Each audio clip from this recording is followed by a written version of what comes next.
Obrigada. Bom, boa noite, sejam todos muito bem-vindos. Nós hoje vamos ter a felicidade de ver nosso colega Alcides, queridíssimo, lá de Brasília, reapresentar essa aula que ele apresentou no PAN e que realmente é extraordinária. É um tema que é muito importante, mas é pouquíssimo discutido. Então, Alcides, obrigada pela oportunidade de estarmos com você. Por gentileza, para os colegas daqui do Norte e do Nordeste que ainda não lhe conhecem, por favor, se apresente e o microfone é seu.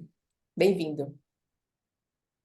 Então, tá bom, gente, boa noite a todos os colegas aí. Queria agradecer muito a Suzana pela oportunidade de estar aqui hoje.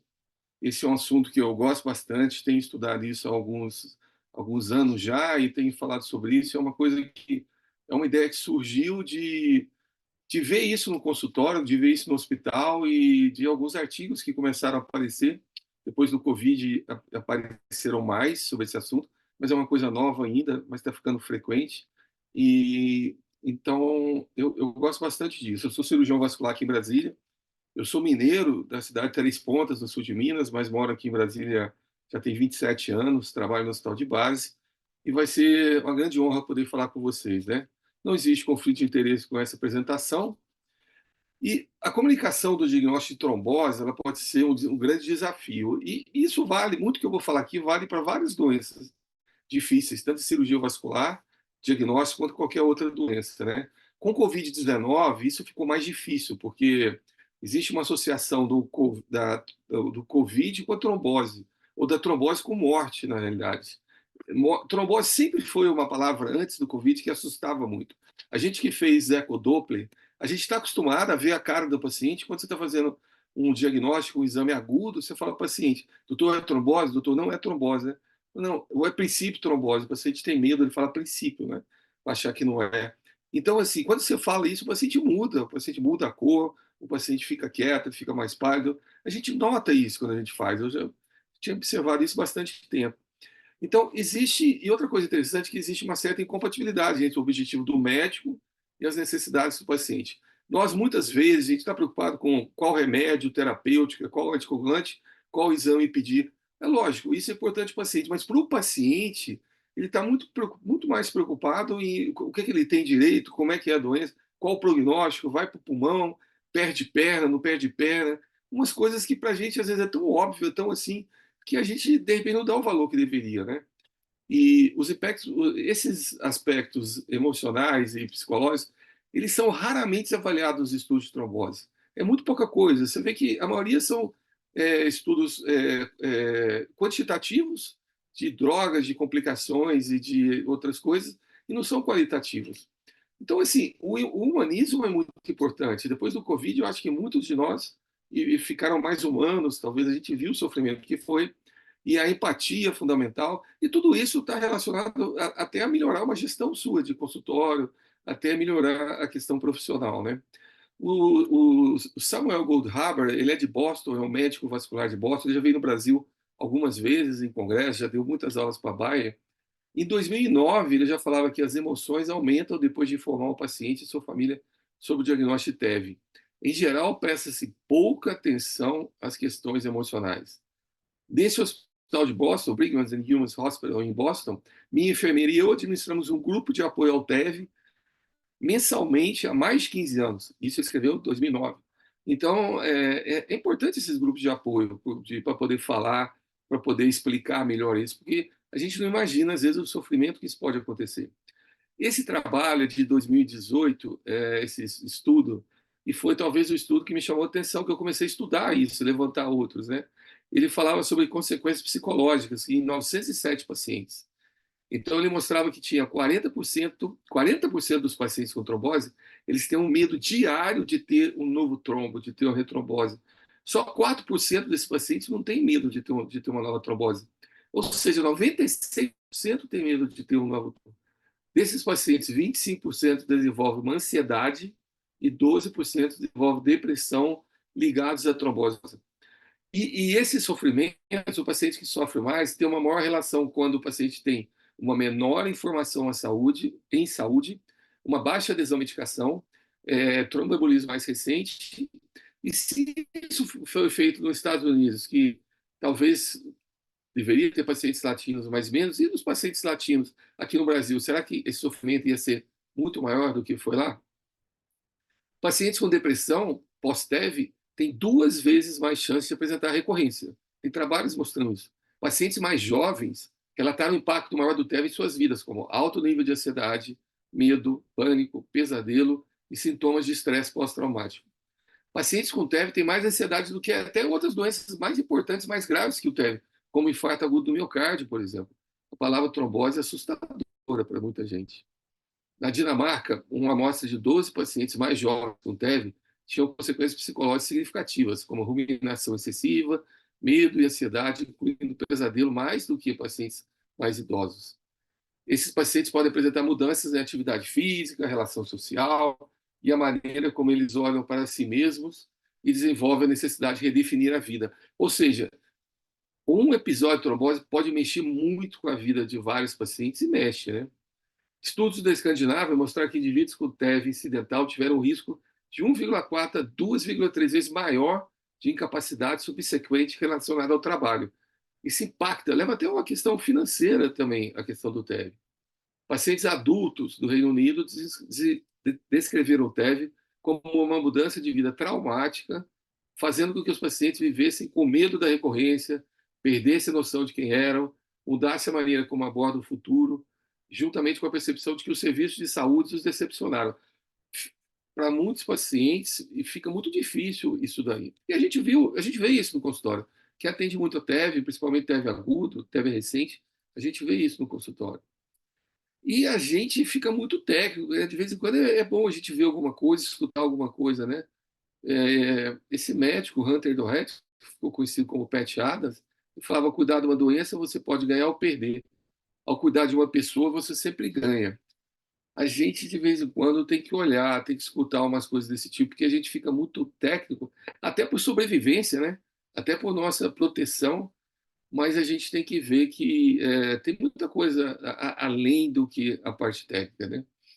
Esse é um trabalho interessante que foi feito por essa médica aqui, Silvia Klapaus, do Rio de Janeiro, dos servidores do Estado do Rio de Janeiro, que ela viu que a ansiedade aguda pode aumentar o risco de sangramento e o risco de trombose arterial e venosa. Evidências preliminares sugerem que a alta ansiedade, combinada com estados hipofibrinolíticos, ou seja, depressão grave ou dieta rica em carboidrato, pobre em proteína e pobre em fibra, estilo de vida sedentário, tem um papel na patogênese de eventos trombóticos, atualmente classificados como não provocados. Tem muita coisa na trombose que a gente não conhece ainda. E do mesmo jeito que o tromboembolismo venoso pode levar a essas questões emocionais, ansiedade e depressão, muitos dos pacientes que têm trombose já tinham isso antes, é extremamente comum, né? Hoje em dia, ansiedade generalizada e etc. Então, esse paciente já podia ter isso e que a trombose vai agravar isso mais ainda, né? E hoje em dia fala-se muito sobre a experiência do paciente. Pra vocês terem ideia, existe a Sociedade Brasileira de Experiência do Paciente. E eles têm curso, eles desenvolvem cursos para hospitais, para profissionais, etc. E ele relaciona com a percepção dos pacientes com relação aos cuidados que recebem ao longo da sua jornada, junto aos profissionais e à instituição de saúde, plano de saúde, etc. Né? Então, quanto ao comportamento da equipe de saúde em relação à empatia do profissional, à comunicação como é feita, cortesia e respeito, e ao sistema de saúde, aos serviços, os desfechos do sistema de saúde, a rapidez, os custos, segurança. Tudo isso impacta na experiência do paciente e pode impactar na questão emocional e psicológica dele. Esse é um trabalho bastante interessante, que ele fala sobre os desfechos do tromboembolismo venoso, o que acontece com o paciente. Então, o paciente que tem um tromboembolismo venoso, uma TVP ou uma TEP, a primeira coisa, ele pode sobreviver, ou ele pode ter uma morte por uma TEP maciça. O paciente sobrevivendo, ele pode ter TEV recorrente, pode ter sangramento, pode ter síndrome pós-trombótica, síndrome pós-embolia pulmonar, com várias alterações cardíacas e etc. Ele passando por isso tudo vai ter outras alterações na vida do paciente, como qualidade de vida. Ele pode ter sintomas ainda crônicos, como dor, dispneia, depressão, ansiedade, tudo que a gente já falou. E pode ter alterações funcionais, contribuindo até questões sociais, etc. E depois vem a questão de trabalho, vem a questão de custo com tratamento, muita gente sofre com essa questão do custo e problema com os planos de saúde. Então, não é só a questão do TEP tratar aquilo ali, dar um anticoagulante. Tem muita coisa envolvida. E a gente, como médico, a gente pode perceber muita coisa e a gente pode ajudar esse paciente a passar essas fases de uma maneira mais suave, de uma maneira menos sofrida, né? Esse foi Essa foi uma aula muito boa, uma aula que me abriu muito a cabeça para muita coisa. Foi no ISTHI 22, foi um artigo que foi feito por esse grupo do Canadá, que avaliava a experiência do paciente e desfecho do tromboembolismo venoso, né? E ele viu 9 temas maiores relacionados a isso. Ele viu que existia um impacto agudo, o que eu falei antes, da que a gente viu no paciente que eu estava fazendo eco, um choque inicial e o paciente tem sintomas físicos, né? Palidez, fica, para de falar, essas coisas que eu tinha comentado. Sofrimento psicológico mantido, como medo de recorrência, ameaça à vida, sintomas de hipervigilância. A perda de si mesmo é um dano físico, mudança de vida, tomada de decisão para o futuro, mudança de prioridade de vida. É impressionante, tem gente que larga o esporte preferido, o cara para de esquiar, para de jogar bola, para de fazer MMA, porque acha que vai estar tomando anticoagulante, pode morrer se tiver um acidente. Tem gente que pô, deixou largou o emprego porque o emprego tinha que voar muito de avião e o cara acha que não pode voar de avião, que vai ter uma trombose durante o voo. E é uma série de coisas que mudam na vida da pessoa, né? É, desafios e condutas da trombose, como peso da anticoagulação, que muita gente sofre com isso aí. Diferença da visão das meias de compressão, que é um sofrimento para muita gente também equilibrando mudanças, né? Porque mudança de estilo de vida, aceitação e avanço, que pode ser difícil para muita gente, a gente sabe que quanto mais o paciente aceita, quanto mais o paciente fica informado, o, o sofrimento é muito menor, né? Experiência negativa com o sistema de saúde, o paciente tem culpa e raiva por muita coisa que aconteceu, e teve num contexto de outras condições. Por exemplo, se a gente acha que é difícil um paciente lidar com tromboembolismo, imagina um paciente que está com câncer, um paciente que está com câncer terminal e aparece um tromboembolismo importante, uma TEP ou até uma TVP importante na vida desse paciente. Imagina a repercussão que é isso. A gente vê isso também e a gente, de repente, não pensa nisso daí, né? É mais uma pedra grande, às vezes, no caminho desses pacientes. Esse foi um artigo interessante que eles viram, desenvolveram um instrumento rápido, existem vários instrumentos para avaliar o sistema de PRONs, né, Patient Related Outcomes, e são vários questionários, etc. Eles fizeram aqui bem fácil, que eles falam, que perguntam para o paciente, né, se ele se sente tenso, ansioso, deprimido, confuso, com medo, mal-humorado, frustrado, entediado. E aí tem uma pontuação, né, que é um pouco, moderadamente, etc. E quando tem uma nota maior do que 10, 10 ou mais, o paciente está no risco de ter alguma alteração emocional. Nessa pesquisa que eles fizeram com todos os pacientes, eles tinham uma média de 8,8, né? Ou seja, muito grande, né? Está perto de 10. E você mostra que isso é uma coisa extremamente comum, né? Na literatura, a gente vê vários artigos hoje com termos novos até, falando sobre síndrome do pânico pós-trombose, tromboneurose, que são preocupações futuras, alterações, medo de recorrência. São coisas, são sequelas que ficam da trombose venosa tão importante ou mais importantes do que as sequelas físicas, como algum coágulo, algum edema, alguma cicatriz, né, algum refluxo. Às vezes a questão mental, né, a saúde mental nesses pacientes é muito mais importante que às vezes umas coisinhas que ficam que nem vão causar tanta repercussão, né? Então, a aceitação, ela é frequentemente reconhecida como um poderoso mecanismo de enfrentamento. O paciente que tem essa capacidade, fica mais fácil para ele seguir e aceitar. É lógico que isso passa por fases, né? A primeira fase é mais difícil, o paciente fica deprimido, tal, não sei o quê. Depois a gente tem que, nós médicos, a gente tem que fazer o paciente seguir. E o mais importante, eu vou falar isso na frente também, é identificar aqueles que precisam de ajuda. Precisam de ajuda de outro profissional, de psiquiatra, de psicólogo, que precisa de medicação, de psicoterapia, que isso é muito importante. Às vezes mais importante que medicação, como eu falei, né? Os pacientes sentiram que identificar uma causa da trombose traria paz de espírito e talvez permitiria que ações fossem tomadas. Isso é uma coisa que a gente vê muito na prática também. Muito paciente quer saber por quê, né? Por que eu tive trombose? Foi isso, foi aquilo? Por quê? Às vezes a gente não sabe, não tem essa resposta. mas para eles ajuda muito isso. Porque se você sabe, você pode ajudar a si mesmo, você pode lutar.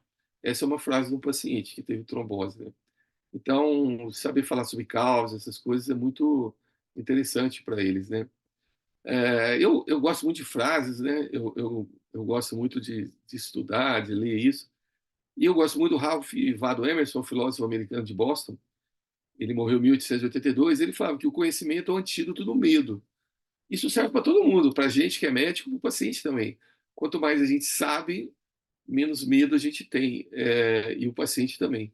Então, quanto mais a gente ajudar, né, nessa informação para o paciente, com coisas assim boas, coisas assim reais, conhecidas, verdadeiras, isso vai ser muito bom, né?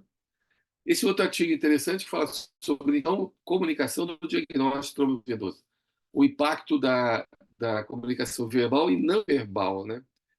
Eu acho que essa é uma das coisas mais importantes, né? Como é que a gente vai falar? Linguagem médica alarmista e as metáforas mal colocadas foram identificadas como fontes de ansiedade. Nesse artigo, eles falam várias frases que foram fornecidas por pacientes que eles não gostaram e que fizeram impacto ruim para eles. Eu separei algumas aqui que falavam que já vi pacientes morrerem com o que você tem, você poderia ter morrido se não tivesse feito esse diagnóstico hoje, você é uma bomba relógio ambulante e você vai tomar essa medicação pro resto da vida, né? Isso é uma frase muito impactante, né? Então, a gente tem que. Às vezes a gente faz isso sem saber até, e não faz por mal, né? Às vezes a gente está cansado, a pressão é muito grande e tal, mas às vezes melhor do que não falar isso, é melhor não falar nada, né? Não falar nada e a gente pensar. Então, por isso que eu gosto de ler as coisas desse tipo, porque a gente tem que o tempo todo estar se policiando e estar vendo a melhor maneira de fazer isso, porque isso é muito importante. E outra coisa, eu acho que vocês vão concordar comigo, a gente percebe muito essas coisas que eu estou falando aqui quando a gente ou algum parente nosso fica internado. Meu filho ficou internado ano passado com abscesso de amígdala e eu vi muita coisa que eu não gostei, muita coisa que foi falada. Tudo isso que eu estou falando aqui a gente viu. Filho da gente é quase a gente, né? Até pior às vezes. Então a gente às vezes tem que ver isso para ver muitas vezes que a gente está fazendo igual até. E é muito legal ver isso para a gente ficar se policiando, né? Então a gente deve usar uma linguagem básica, uma linguagem leiga, reservar o tempo e local adequado, às vezes não falar em pé, às vezes falar sentado. E existem as técnicas de comunicação de más notícias, que a gente acha que é só para coisa muito grave, morte, amputação, etc. Mas, pô, comunicar uma amputação, comunicar uma trombose é uma má notícia, é uma notícia horrível até para muita gente. Então, existe o protocolo Spike, existem outros protocolos, existem cursos de EAD de grandes hospitais do Brasil, grandes hospitais de São Paulo, por exemplo. Eu já fiz um curso desse de comunicação de más notícias, muito legal isso, e a gente pode estar sempre melhorando, a gente tem que fazer isso melhor. Verificar constantemente a compreensão do paciente, porque a gente fala muito e às vezes fica pouco com o paciente. Eu li um trabalho uma vez que do que a gente fala, o paciente guarda 20%, e se for numa situação de estresse, ambiente de pronto-socorro, uma notícia ruim, ele guarda só 10%. E a gente vê isso na prática. Então, maior conhecimento da doença, menor medo e maior adesão ao tratamento. E tomar cuidado com a linguagem não verbal, é uma coisa que tem muito naquele artigo. O médico fala que o paciente está com cara de sono, virado, deitado, mexendo no celular ou na cadeira, o jeito que fica na cadeira e tal. É interessante isso, a gente tem que pensar nisso também, né? Essa frase para o resto da vida é uma frase assim muito pesada, eu acho, e a gente até não deve usar, eu não uso mais isso, não falo isso. Por quê? Porque a gente não sabe se vai ser para o resto da vida. De repente chega aí e fala, olha, não tem que mais dar anticoagulante perene, não tem que fazer isso, ó, vamos mudar, hoje em dia não precisa mais, não sei o quê. Então, eu gosto muito de uma frase da doutora Joyce, lá de Campinas.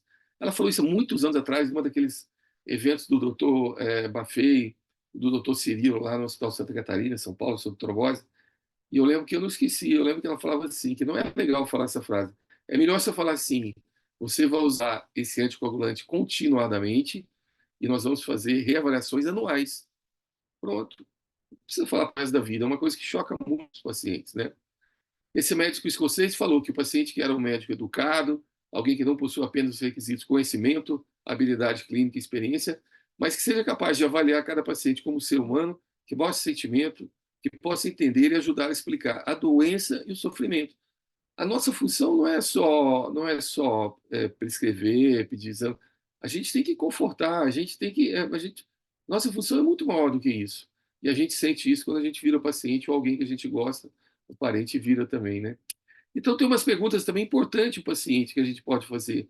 Por exemplo, você está satisfeito com o seu tratamento? Você não está, o que que não está satisfeito? Às vezes a gente pode mudar, melhorar isso. Você percebeu mudanças nas suas expectativas, valores ou perspectivas de vida desde o seu diagnóstico de TEV? De repente o paciente está muito incomodado, você vai precisar encaminhar ele, vai precisar de ajuda maior do que a sua, né? Então tem muitos trabalhos, muitas coisas sobre isso. Esse grupo Tromboses UK é do Reino Unido, ele tem bastante coisa na internet, tem bastante material. Eles, por exemplo, são umas cartilhas que falam o que você está sentindo, ele fala sobre o ciclo do pânico, de ansiedade, etc. E ele fala que ajudando a lidar com o pânico depois que você teve uma trombose. Tem muita coisa interessante. Você vê que eles estão muito mais evoluídos do que a gente nesse aspecto aí. Esse artigo também eu achei bem legal, que ele fala os médicos contribuem para o sofrimento psicológico depois de trombose. Contribui, pode contribuir muito para piorar a situação, mas a gente pode ajudar também. Então, por exemplo, informação vazia, usar jargão, palavras alarmistas, expressão não verbal ruim, falta de segurança, pode levar a medo, ansiedade e piorar a situação. Mas, por outro lado, esse paciente ser visto mais rápido para o especialista, vai diminuir esse sofrimento, vai aumentar a confiança e segurança. Isso é uma coisa que foi falado muito pelos pacientes, porque eles são vistos por clínicos e eles notaram que quando demora muito para vir um especialista, isso é ruim, porque o especialista chega com mais embasamento, etc., conforta, informa mais, e a gente já viu que isso ajuda muito. Então, essa demora é ruim.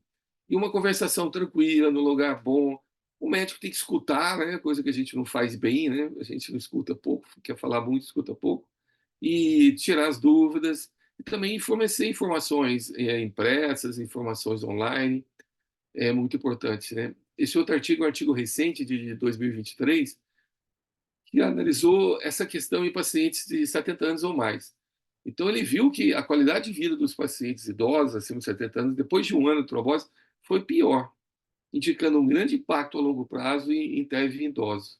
Então, essas conclusões devem aumentar a consciência dos efeitos do TEV nos pacientes idosos, né? Parece que é pior no paciente idoso, como qualquer doença, mas também é muito ruim no paciente muito jovem também, tem consequências maiores, né? O ISTH, que é a Sociedade Internacional de Trombose, ela tem dado bastante atenção para isso também.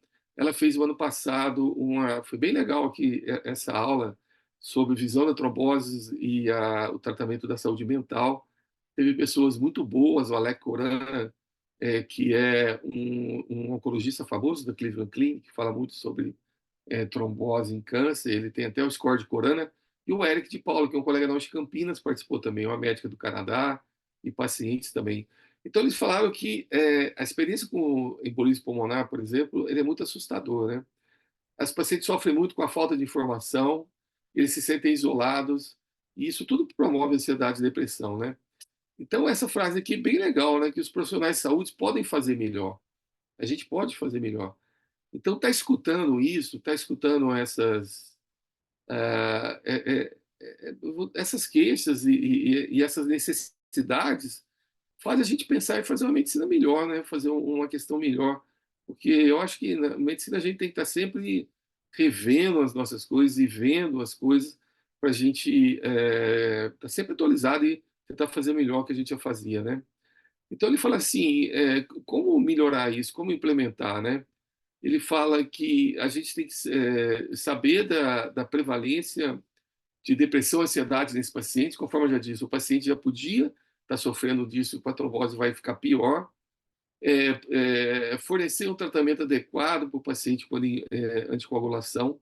A gente precisa tirar as dúvidas de anticoagulação, explicar direitinho, tirar os medos, isso ajuda muito. E saber a hora de encaminhar esse paciente para um profissional especialista nesse assunto, para não fazer isso nem muito cedo e nem muito tarde, né? Esse aqui é outro artigo também recente que saiu no Lancet Hematology, que ele fala que justamente, que fala empoderando os pacientes com trombose venosa. Juntamente com as mais recentes pesquisas inovadoras, é necessária uma comunicação clara para colocar o paciente em entendimento do seu risco de trombose, dos meios de diagnóstico e do tratamento. É crucial todo paciente sentir-se conhecedor e capacitado em relação aos seus cuidados com trombose. Então, fala-se muito nessa palavra, empoderamento do paciente. Porque esse empoderamento pode ser uma palavra ruim, que é um empoderamento por informações não corretas, fontes não corretas, mas nós temos que empoderar o nosso paciente com informações verdadeiras, ele saber da doença, saber do diagnóstico, tudo, porque ele vai passar por essa fase melhor. A gente já viu isso, e está escrito isso em artigos, vai ter uma melhor aderência, um melhor tratamento, e vai ser tudo melhor. Então, essa é uma função nossa.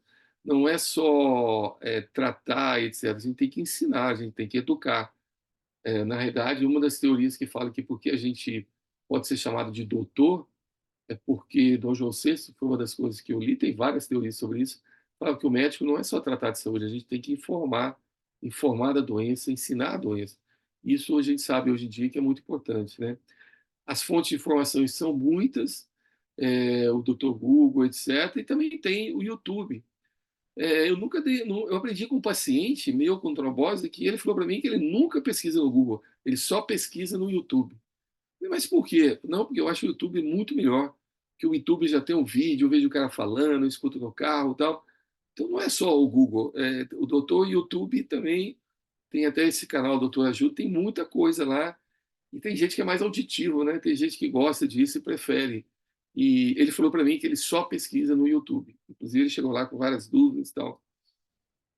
Esse é um slide do Janesini que fala protegendo o nosso paciente de surfar na web, né? No sistema venolinfático. Então, a gente tem que proteger o nosso paciente para surfar na web da trombose, porque senão ele vai para caminhos ruins, né? É, a pesquisa no Google, ela pode ser boa, mas é muito complicada, né? Eu atualizei essa pesquisa que eu fiz uma vez no Google, há 2 dias atrás, para dar essa aula hoje. Quando você coloca a palavra trombose, veio para mim 21 milhões de citações. Isso pode variar durante o dia, pode ser menos, pode ser mais, né? Se você coloca trombose venosa também fora, sem aspas, ele vai para 2 milhões e 280 mil citações. Trombose venosa profunda, 1 milhão e 900 mil.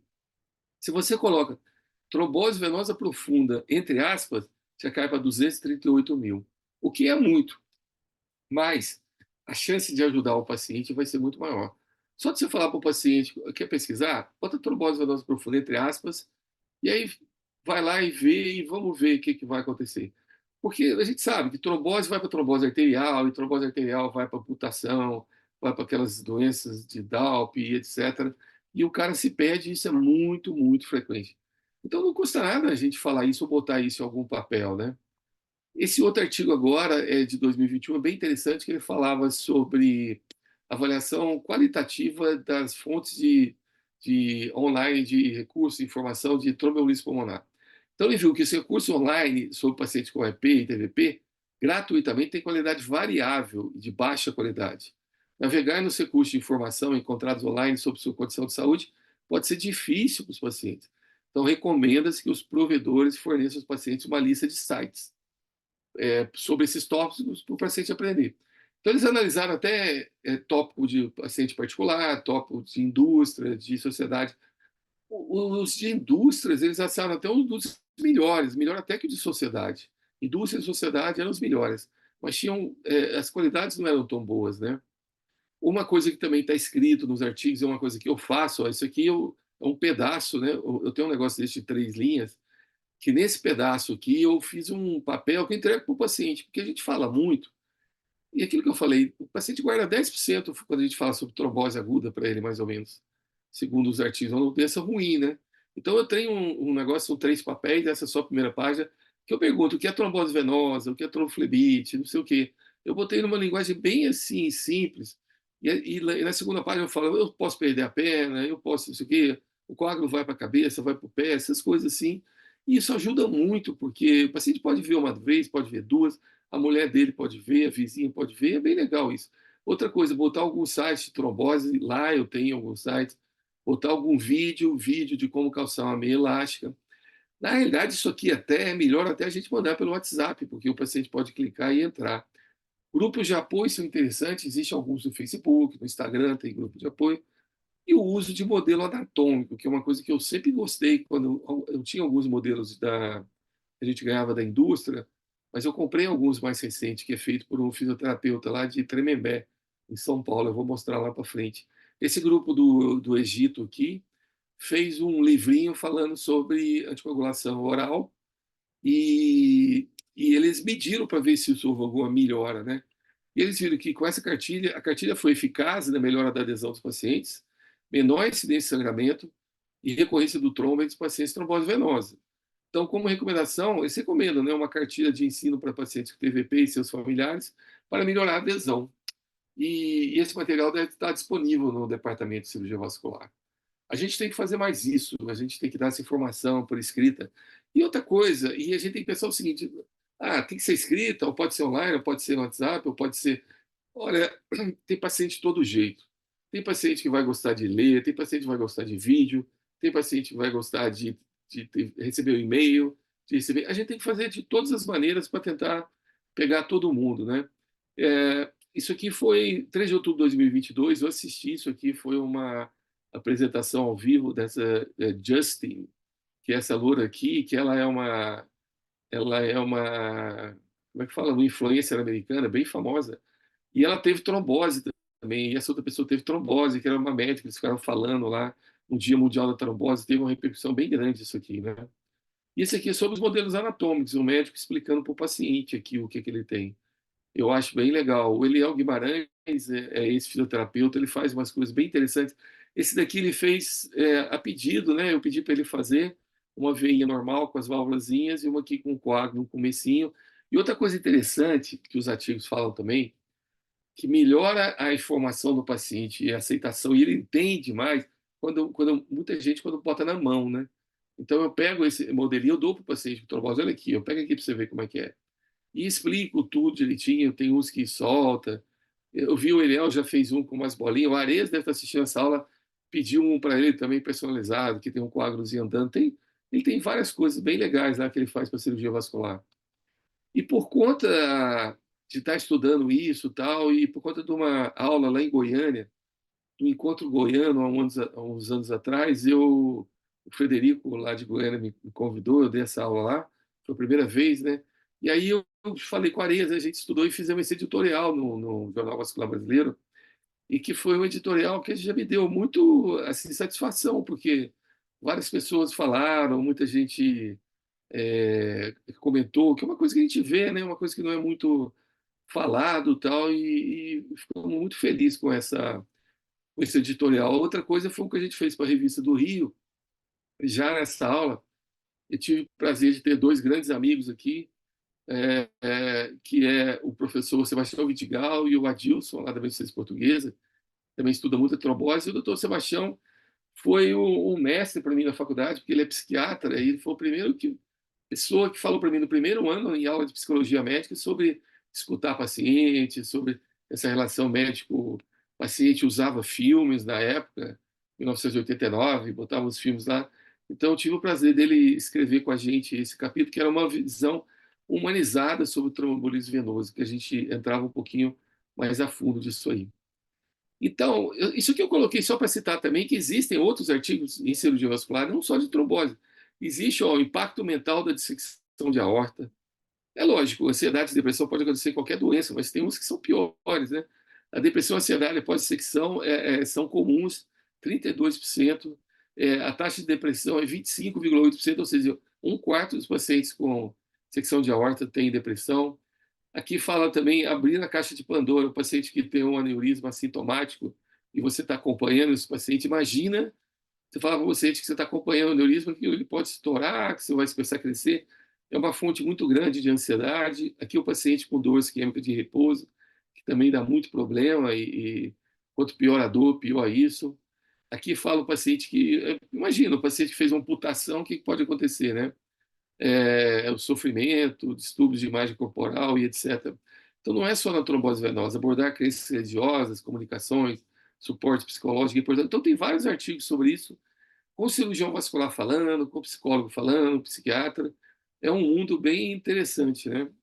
Então, como impressão final, eu queria falar que o impacto psicossocial do TEV ele pode ser traumático, né? E ele pode mudar a vida do paciente. Então, cabe a gente identificar isso, conhecer, saber que isso acontece, conhecer isso, saber mecanismos de ajudar e tentar melhorar isso aí. Às vezes ele consegue acabar, mas consegue fazer uma coisa mais suave, fazer um desfecho, um caminho, uma passagem mais tranquila, né? Há necessidade de diretrizes específicas para isso, coisa que a gente não tem, e há uma relação importante entre atendimento humanizado, uma melhor experiência do paciente e o retorno profissional, né? Se você faz isso melhor, você vai ter um retorno desse paciente que pode gerar outros pacientes, etc., né? Então, com conhecimento e empatia, nós podemos melhorar a recuperação desses pacientes. E fica o questionamento, né? Eu faço a comunicação de trombose venosa da melhor maneira, como eu gostaria que comunicasse a minha? Na realidade, hoje em dia, a gente sabe que a experiência do paciente, muitas vezes, não vai ser só consultório bonito, recepção bonita, equipamentos, etc. O paciente ele vai ver também, a experiência está relacionada também com o comportamento, tudo isso que a gente já falou do médico. E que independe de onde ele está, do que ele tem de tão bonito. É uma coisa que um vídeo recente do Dr. JJ Camargo de Porto Alegre, ele falava isso, que a inteligência artificial nunca vai substituir o médico nesse aspecto de entender, de escutar e de poder dar um carinho para o paciente. Porque aquele médico que foi igual computador, uma inteligência artificial, ele vai estar fora dessa situação e não vai servir para aquele paciente. Então eu vou terminar a aula com essa frase que eu gosto muito, e toda vez que eu dou aula sobre esse assunto, eu termino sempre com essa frase, né? Que eu acho que é uma frase que eu que já vejo ela desde 2019, eu sempre gosto de ver, eu acho muito legal, que é do religioso americano, Carl Bieder, ele faleceu em 1974, onde ele falava que as pessoas vão esquecer o que você disse, as pessoas vão esquecer o que você fez, mas as pessoas nunca esquecerão como você as fez sentir. Então, eu queria agradecer de novo a atenção de vocês, agradecer a Suzana é, o convite, a oportunidade, e muito obrigado por tudo aí. Alcides, meu querido, a gratidão é nossa, né? Assim, essa sua aula no PAN me chamou muita atenção para esse ponto que eu já tinha percebido, mas que eu não tinha ainda ido para a evidência. E eu acho que esse seu olhar que traz o conhecimento técnico, científico a uma questão tão grave, né, que eu brinco que a trombose é nossa, né? Então, tem plateia aqui, pessoal, lá hoje pedindo para subir. Então, eu acho que a gente não está cuidando como deveríamos, né? Não só do paciente, mas também do aspecto emocional. Eu já comentei isso com você, comentei com a Arias também, que eu comecei a perceber depois da pandemia que era como se o diagnóstico tivesse um peso diferente, né? Eu cheguei a ter paciente que verbalizou vontade de autoextermínio por conta desse diagnóstico, como se aquilo fosse a última gota para aquele copo transbordar, né? Então, isso já era uma questão que vem me preocupando. Eu percebo que o impacto emocional ele não distingue classe social. A minha vivência de SUS não é diferente da minha vivência do paciente que tem uma condição de pagar uma consulta particular, né? Eu atendo muitas mulheres com trombose associada à gestação e puerpério. Eu vejo que, às vezes, o peso disso para essas mulheres beira o insuportável. Isso tem impacto na vida afetiva, isso tem impacto na vida sexual, isso tem impacto na autoestima. É uma questão que, às vezes, realmente a percepção que eu tenho é de uma bola de boliche que vem ali e derruba muitas das garrafas ou quase todas elas, né? Então, eu vou passar um pouquinho aqui para o chat, que tem várias ponderações. A primeira delas, do nosso amigo Areias, que diz que não cansa de ver essa aula, que você, assim como a mim, né, mudou a percepção dele também, e também a nossa conduta perante os pacientes, e ajudou muito, com certeza. E ele perguntou para você, Alcides, que ele ponderou que ele observa muitas vezes mais o medo do uso de anticoagulante do que da própria doença em si. Você percebe esse fato também nos seus pacientes? Então, eu acho que isso depende muito, assim, do nível do paciente, sabe? Eu acho que dependendo do nível, da condição do paciente, talvez isso pode ser mais comum. Mas o que eu vejo mais é o medo de embolia pulmonar, é o medo desse coágulo ir para algum lugar, para a cabeça. Sim, O medo, o paciente mais simples, a gente vê medo de perder perna, a gente vê umas coisas assim, sabe? Pô, a quantidade de eco, assim, de Doppler sem necessidade que chegava na clínica para a gente fazer, né, na época do Covid, pedido por colegas, até por pressão dos pacientes, né, com medo de ter trombose, com medo... E isso que eu estou falando piorou muito depois de trombose, a gente vê isso, né? Hoje, o último paciente que eu fiz foi um paciente com Covid, que está com Covid, testou sábado, domingo, e agora está com um negócio na perna, sentiu. Não tinha nada na perna, né? Mas foi lá fazer, tal, com medo, tal. Aí quando você fala que não teve trombose, foi de um paciente antes de eu vir para cá. É um alívio muito grande, né? Então, assim, a droga realmente dá um medo muito grande. Mas eu acho que isso depende muito, eu acho que do nível do paciente, né? É do nível. Outra coisa que eu estava pensando é o seguinte, que faz muito efeito, né? Dependendo do paciente, dependendo, ou a gente vai fazer isso com todos até, se puder. A gente dá uma ligada para o paciente no dia seguinte, ligar do dia depois, ligar para... Cara, isso tem um efeito assim, é absurdo o efeito que tem quando você liga para uma pessoa depois. Depois de uma cirurgia, tem gente que não esquece isso nunca mais, depois da cirurgia. Agora, o que custa para a gente, por exemplo, vamos dizer que tivesse dado trombose hoje, esse exame que eu fiz. O que custa eu ligar para essa paciente amanhã e perguntar para ela se ela está bem, se ela tem alguma dúvida? Cara, isso é uma coisa assim, a gente não tem noção do bem que o paciente fala que o médico me ligou. Eu não liguei para ele, ele ligou para mim.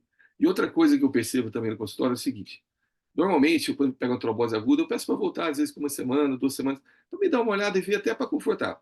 Agora, eu pergunto para você, Suzana, e para os colegas aí, podem escrever no chat. Vocês acham que esse paciente, depois que eu expliquei, depois que eu mostrei tudo, eu fiz o eco, o Doppler agudo e tal, uma semana, com 2 semanas, ele volta melhor ou ele volta pior do que o dia que eu dei notícia? a minha impressão é que ele absorve 20% se muito. Olha, a maioria, a grande maioria, volta pior, volta É. muito pior. Por quê? Cara, é vizinho, é a sogra, é os amigos, é um monte de gente falando um monte de coisa ruim. O ser humano tem. A gente vê isso, né? O ser humano tem a gente falar coisa ruim. Ó, cuidado, cuidado. Se você viu, eu tomava cuidado, porque isso aí eu conheço alguém que perdeu a perna, conheço alguém, cara, é muita notícia ruim. Aí o paciente vai pesquisar, né? Aquilo que eu falei, bota trombose lá, aí vai para trombose arterial e tal. Cara, eu vou te falar, uma grande maioria, diria, se chutaria assim, mais de 90% vem pior.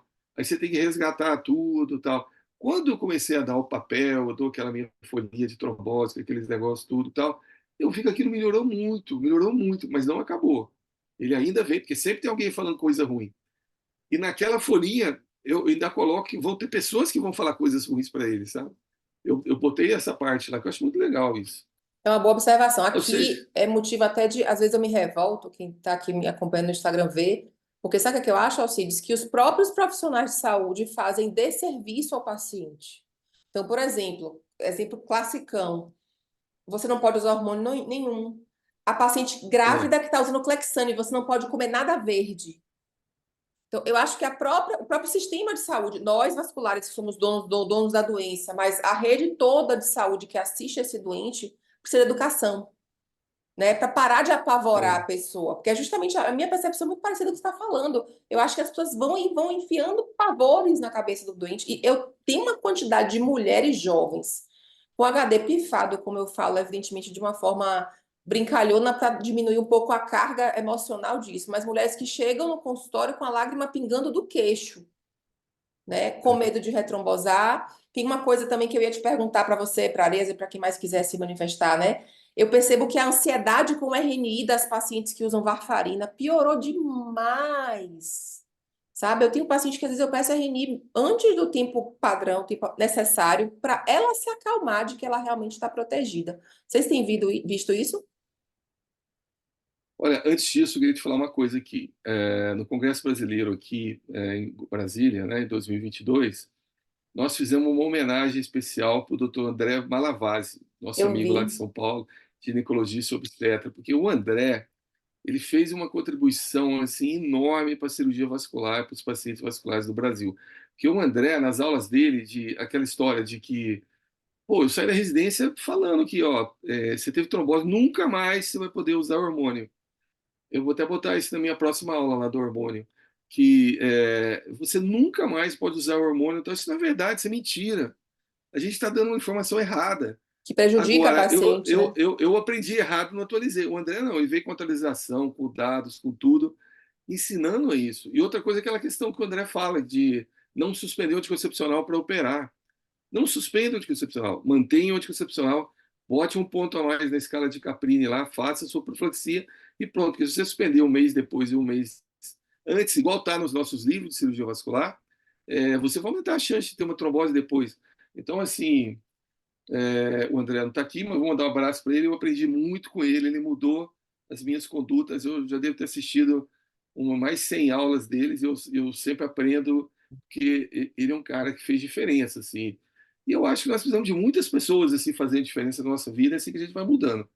O RNI eu não percebi isso ainda, sabe? Isso eu não percebi, mas é uma coisa que eu vou começar a olhar. Então, eu faço ambulatório no Você, o SUS de Areias, é, puérpera e, nossa senhora, o estresse delas com a RNI eu nunca vi igual. Deixa eu ver se o Arias comenta a vivência dele aqui. Ó, Renatinha, lá de Recife, falou que adorou sua sugestão de avaliação anual substituído para o resto da vida. Isso é um ponto importante, né?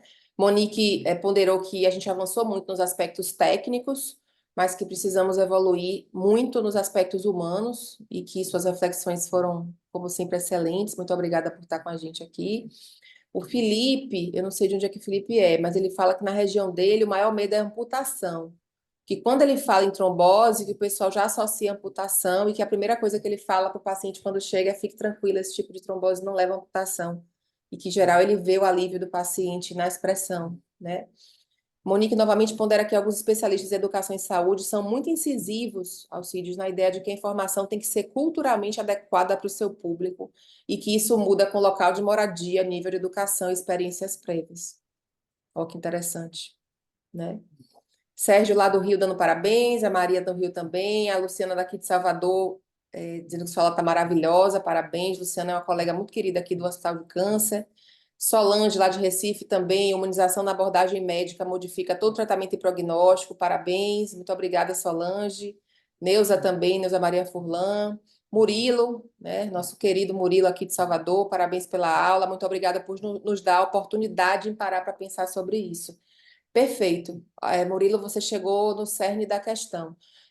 O convite de Alcides vem para cá, vem para esse momento nosso, né? Como eu estava comentando com você antes de começar, a gente tem um núcleo circular de educação vascular, a gente traz aulas para o público médico sobre trombose, sobre pé diabético, sobre trauma, sobre os assuntos que não são os queridos, né? Mas que são muito importantes. São assuntos que muitas vezes na residência médica o residente não tem a oportunidade de ter a formação que ele precisa, mas que com certeza qualquer residente na primeira semana de atendimento vai se bater com o paciente com trombose e a gente precisa é, realmente promover a educação nesse sentido, né? Neuza colocou aqui que é pior dizer que a mulher nunca mais poderia engravidar. Verdade, verdade, perfeito. Gustavo Barroso, nosso colega aqui do interior da Bahia, de Feira de Santana, também lhe parabenizando. Luciana Guimarães, excelente abordagem, trombose, cuidados e tratamento dos seus traumas. Verdade. Túlia, também daqui de Salvador. Monique ponderando que a gente fala de assuntos pouco glamurosos, mas que são muito bem acolhidos aqui, é verdade. E assim, eu queria. Eu tô morrendo de vergonha de falar isso, eu vou até parar de gravar. Peraí. Eu quero te convidar para participar dessa plataforma como meu convidado pessoal, em retribuição à sua boa vontade, à sua disponibilidade de estar aqui partilhando conhecimento com a gente. Essa iniciativa nasceu aqui no Nordeste, com a melhor das intenções de impactar na qualidade do cuidado que esses pacientes recebem, né? A gente aqui, eu sofro muito junto com eles, e eu sei que você, que Areias, que Páscoa, que Ramaciotti, Malavase, dentre tantos outros colegas que estudam trombose na profundidade aqui no Brasil, tem esse prazer de divulgar, de ensinar. Então, eu quero lhe convidar, né, como meu convidado, de novo, sendo redundante, para hum, assistir às aulas da plataforma. Você já sabe muito, mas se eu puder contribuir um pouquinho com alguma coisa, você é muito bem-vindo. Então, quando acabar aqui a aula, eu vou pegar os seus dados para você fazer parte. Aqui está a plataforma, Alcides. Então, a gente vai falar aqui das principais dores do vascular que trata a trombose, né? Então, dos alicerces de anticoagulação, né? Do manejo de varfarina, que essa aula aqui é um xodó meu, o residente às vezes não sabe manejar, não sabe pilotar, interação medicamentosa, extensão do tratamento, trombose à mulher é um capítulo à parte, né? A gente fala dos hormônios, de gestrinona, da questão de como o vascular deve olhar o risco trombótico da mulher, da terapia hormonal do câncer de mama, tem um módulo todo dedicado a câncer também, tem um módulo de populações especiais, de trombofilia, de sítio atípico. Então, essa plataforma está saindo do forno, ela tem hoje exatamente uma semana do nosso lançamento, e a nossa intenção é que essa informação chegue, sabe, Alcides, para o colega do interior, que não consegue ir para congresso, que não tem acesso à aula da indústria, mas que está com o doente na mão, com muita responsabilidade na condução e muitas vezes cheio de dúvidas, né? Então, mais uma vez, meu querido, assim, de coração, muito obrigada pela sua disponibilidade. Seja muito bem-vindo à nossa plataforma. E eu Tá espero que essa bom. seja a primeira de muitas aulas suas aqui. Obrigado, eu que agradeço a oportunidade, é lógico, eu agradeço aí o convite aí para entrar, vou entrar sim, eu acho que a gente tem muito que aprender. A gente tem que ver, rever e estar sempre refrescando tudo, né? A gente vai esquecendo muita coisa também, né? Eu acho que não é só. Às vezes a gente não vai fazer revisão, não, a gente faz visão e revisão, né? A gente tem que ver coisas novas e relembrar muito que a gente já. É muita informação, né, que já ficou. Mas eu agradeço muito, parabéns pela iniciativa sua. E muito legal isso. Eu acho que tem muito assunto, tem muita coisa para a gente falando. Assim, na realidade, assim, não é piegas a gente falar que o objetivo de tudo é o paciente, né? O objetivo de tudo é o paciente e a gente tem que tentar fazer isso melhor, né? Fantástico. Carla está ponderando aqui que ela atendeu uma paciente hoje, Alcide, de 25 anos, com a TVP fembropoplítea, desesperada com o fato de ter do risco de embolia pulmonar ou até uma amputação, amedrontada pelo próprio médico que fez o primeiro atendimento. Imagina, é exatamente o que a gente tem falado aqui. Tanto, eu acho que E, assim, que esse seja o primeiro momento de que a gente possa falar mais sobre isso, né? A gente não tem oportunidade de ver, falar disso, de participar disso, de estudar. E assim, os colegas daqui do Nordeste estão parabenizando muito a Ana Célia, nossa querida aqui, chamou sua apresentação de brilhante, o tema perfeito nos tempos de hoje. O acolhimento está cada vez mais deficitário, mas eu tenho esperança, viu, Aninha, que movimentos como esse que a Alcide faz, de estudar na profundidade, de trazer a luz da ciência, né, para um fato que é pouco valorizado. E vamos lá, vamos em frente, vamos todos, vamos juntos. A gente vai melhorar muito, com fé em Deus, a forma que esses pacientes são cuidados. Tá bom, Alcides, querido? Deus lhe abençoe mais uma vez. tá bom, Monique, gente. minha Um parceira, abraço para a Ana obrigada. Célia, Obrigada aos um abraço para colegas. um abraço para a Ana Célia, para o Gustavo e para todos os colegas aí, o Areas, o professor Vidigal, que eu vi que ele está aí também. Um grande abraço para vocês. Maravilha. Obrigada, pessoal. Até mais. Um Valeu, abraço. um abraço.